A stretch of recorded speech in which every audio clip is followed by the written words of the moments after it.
দর্শক, রাত পোয়ালেই জাতীয় সংসদ ভোট, সেই ভোটের দীর্ঘ প্রত্যাশা মানুষের, দীর্ঘ আশা, সে আশায় অহংকার সাধারণ মানুষের মতামত নেওয়ার জন্য আমি এই মুহূর্তে নিয়ে যাচ্ছি আপনাদেরকে সেই সাধারণ মানুষের কী বলতে চাচ্ছে আগামীকালকের ভোটের সে এবং কোন দলকে তারা রাষ্ট্র ক্ষমতা চাচ্ছে।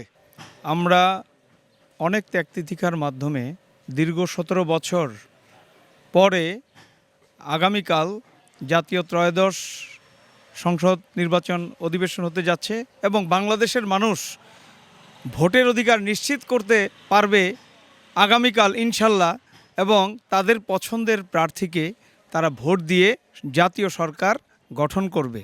এবং আমার বিশ্বাস এই মুহূর্তে বাংলাদেশে বিএনপি একমাত্র দল যার রাষ্ট্র পরিচালনার অভিজ্ঞতা রয়েছে এবং রাষ্ট্র পরিচালনার জন্য যেই পরিমাণ দক্ষতা, যেই পরিমাণ পরিকল্পনা আমাদের মাননীয় চেয়ারম্যান তারেক রহমান সাহেবের বক্তব্য এবং তার যে 31 দফা যদি সরকার গঠন করার সুযোগ দেয় জনগণ বিএনপিকে, অবশ্যই আমাদের মাননীয় চেয়ারম্যান তারেক রহমান সাহেব তার 31 দফা এবং তার যে রাষ্ট্র পরিকল্পনা পরিচালনার জন্য যেগুলো উনি নিয়েছেন সেগুলো বাস্তবায়ন 100তে 100 করবেন, যাতে বাংলাদেশের মানুষ আনন্দে শান্তিতে থাকতে পারে এবং প্রত্যেকটা মানুষের জিডিপি, যেটা গ্রস ডোমেস্টিক প্রোডাক্ট, পার ক্যাপিটা ইনকাম, ইনশাল্লাহ আমরা সামনের দিকে এগিয়ে নিয়ে যেতে পারবো। তো সুতরাং আমরা আশাবাদী শতভাগ যদি নির্বাচন পরিচালনা কমিটি যেভাবে আশ্বাস দিয়েছেন এবং সব কিছু যদি ঠিকঠাক থাকে, বাংলাদেশের মানুষ শতভাগ, আমার বিশ্বাস, ধানের শীষের প্রার্থীকে জয়যুক্ত করে আমাদের মাননীয় চেয়ারম্যান তারেক রহমান সাহেবকে আমরা প্রধানমন্ত্রী বানাবো এবং দেখতে চাই।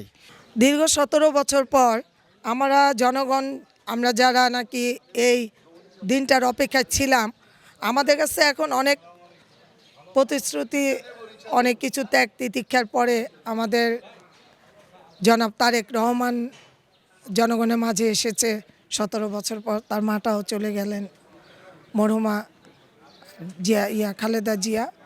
তো আমরা চাচ্ছি যে আমরা যারা সাধারণ পাবলিক, আমরা চাচ্ছি যে যাতে এই ধানের শীষ বিশাল আকারে জয়যুক্ত হয়ে জনগণের মাঝে আসে, জনগণের মাঝে এসে যেন সরকার গঠন করে এবং এই 18 কোটি মানুষ আমাদের জানি যত সমস্যা আছে সেগুলো জানি আমাদের তারেক রহমান, আমরা যাকে চেয়েছি ধানের শীষে মার্কায় দাঁড়িয়ে সে জয়যুক্ত হয়ে আমাদের জনগণের মাঝে আসবে, দেশ চালাবে।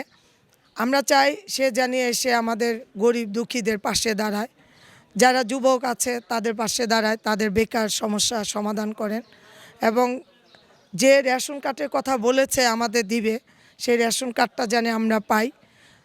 হয়তো বা অতটা লাঘব হবে না, তারপরেও কিছুটা দুঃখ দুর্দশা ঘুচবে।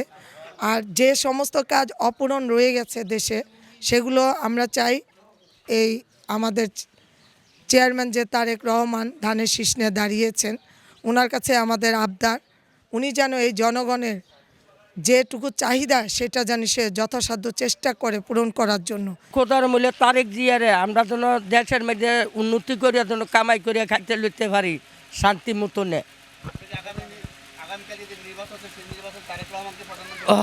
প্রধানমন্ত্রী আমরা থাকতেছি বাংলাদেশে আল্লাহ দিলে।